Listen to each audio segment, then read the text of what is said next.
4,500 kilometers? Let that sink in for a second. That is the absolutely insane travel distance between host cities Vancouver and Miami. Just imagine this. You've just finished a grueling 90-minute football match, your muscles are literally screaming, and then you have to immediately jump on a cross-continent flight just to play your next game. It's an unprecedented scale, and honestly, it instantly sets the stage for the absolute chaotic marathon we are about to witness. Welcome to this explainer. Today, we're breaking down exactly why the 2026 World Cup is shaping up to be the most confusing, massive, and frankly, potentially messy tournament in the entire history of the sport. We're going to see how these unprecedented changes are creating a massive logistical nightmare off the pitch, but at the exact same time, why those very changes promise absolutely incredible, unpredictable drama on the pitch. Okay, let's dive into this. Section 1. The problem. A supersized tournament. To really wrap our heads around where this impending chaos comes from, we first have to look at the massive expansion of the tournament format itself. Pretty much everything you knew about how the World Cup works, it's basically been thrown right out the window. Since 1998, we've all enjoyed this very simple, beloved format. 32 teams neatly divided into 8 groups. Super clean, super easy to follow. But our new reality is supersized. We're jumping up to 48 teams spread across 12 groups of 4. And because of this huge expansion, we now get a brand new knockout round, the round of 32. What this means in practice is that teams making it to the final will have to play 8 matches instead of the usual 7, turning the whole tournament into this grueling 39-day marathon. It's officially going to be the longest World Cup ever. Now, this new format completely changes the math of surviving the group stage. Because we have 12 groups, the top 2 teams advance, giving us 24 teams. But to get to that round of 32, the 8 best third-place teams also qualify. So third place is no longer an automatic ticket home. It's an actual lifeline. You can bet teams are going to play totally differently to try and sneak in. And the margins? They're going to be agonizingly tight. If teams are tied, survival comes down to head-to-head, then goal difference, goals scored, and finally, literally, their disciplinary records. Think about that. Just losing a game 2-0 instead of 3-0, or picking up 1 less yellow card, could quite literally be the difference between staying in the tournament and packing your bags. Moving right along to Section 2, Why It Matters, Continent-Spanning Logistics. When you take that supersized 48-team format and drop it onto the map of North America, the geography itself becomes one of the absolute biggest challenges of the tournament. For the first time ever, the World Cup is being hosted across 3 different countries: the United States, Mexico, and Canada. We're looking at 16 different host cities. Now, to try and supposedly ease the travel burden, FIFA split these cities into 3 distinct regions: West, Central, and East. But let's be real, easier is a very relative term here. Even within these regions, those cross-continent flights are going to be totally brutal on the players' recovery times, not to mention the fans' wallets. And you know, it's not just the pure distance we're talking about. It's the sheer variety of these extreme locales. On one hand, you have the historic Estadio Azteca in Mexico City, sitting at a lung-busting 2,000 meters above sea level, where the thin air means players are going to tire so much faster. Then contrast that with Los Angeles' SoFi Stadium, an absolutely massive, high-tech modern marvel with those giant screens hanging right over the field. Teams are essentially going to be bouncing between totally different worlds every few days. So, the crucial point we arrive at is Section 3, the biggest risks: danger and dollars. When you combine this massive format with continent-spanning travel, you naturally start running into some very serious real-world consequences. First up, the environmental footprint. Critics point out that this tournament is expected to produce double the carbon emissions of previous World Cups.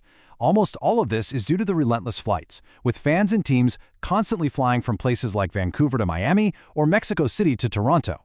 This has sparked a fair bit of debate because it runs directly opposite to FIFA's own stated pledge to reach net zero emissions by 2040. Then there's the severe physical danger to the players themselves. Remember, this tournament takes place right in the middle of June and July, so players aren't just dealing with 2,000 meters of altitude in Mexico City, they're also facing extreme dangerous heat in places like Dallas and Houston, and then that suffocating heavy humidity of Miami where the human body really struggles to cool down. Constantly switching between intense heat, high altitude, and heavy humidity is a total nightmare for player safety and medical staffs. It literally pushes the human body to its absolute limits. And finally, we have the financial risk for the fans. Tickets are expected to be incredibly expensive, partly because FIFA is utilizing dynamic pricing, meaning costs rise alongside demand. Now, FIFA President Gianni Infantino has defended this approach, stating that the excessive prices are justified because US and Canadian laws simply don't strictly cap resale values. Because this market is unregulated, we're actually already seeing reports of third-party tickets being listed for absurd, astronomical figures, some apparently reaching up to £82 million. It certainly makes access for the average fan a massive talking point. Let's shift gears a bit. Section 4, the hidden stories, rule changes, and smart tech.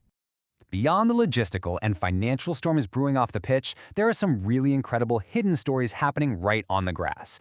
The rule makers, known as IFAB, are introducing some highly aggressive new changes and basically waging a literal war on time wasting. It's going to completely alter how the game is played and watched. They're rolling out a visual 5-second countdown for throw-ins and goal kicks. If a player dawdles, boom, possession is handed right to the opposition. Even crazier is the new 10-second substitution limit. If a subbed-off player takes way too long strolling off the pitch, their replacement literally has to wait a full minute to enter, forcing their team to play with 10 men as a punishment. It's wild. Add in rules forcing injured players to wait on the sideline for a minute, restricting referee arguments strictly to the captains and allowing dedicated concussion subs, and you've got a game that's going to be a lot faster and much less forgiving. We're also seeing a massive leap in smart tech this time around. The tournament is going to feature a brand new semi-automated offside system. Basically, stadium cameras will track the players and build 3D models in real time to make offside decisions so much faster and way more accurate. Plus, the official match balls are now actual smart balls. They contain a tiny sensor inside that sends data hundreds of times a second to perfectly capture the exact millisecond a ball is touched. It's like something out of a sci-fi movie. Finally, we arrive at Section 5, what fans should watch for, the drama on the pitch. With all of this chaos, the brutal travel, and the crazy new technology, it's actually pretty easy to lose sight of why millions of us tune in the first place. The 48-team expansion totally transforms the competitive landscape. Sure, you still have your heavyweights, the insanely deep squads of France, the fast and direct style of Spain, and of course, defending champions Argentina. And yes, you have your dangerous dark horses, like a highly organized Japan or an incredibly tough defensive Ecuador. But the expansion means we also get underdogs who are making history literally just by showing up. Uzbekistan is making its very first appearance. Curacao was the smallest country ever to qualify by size and population, and Haiti, a team that had to travel hundreds of miles just to play their home qualifying matches due to conflict, somehow fought their way in against all odds.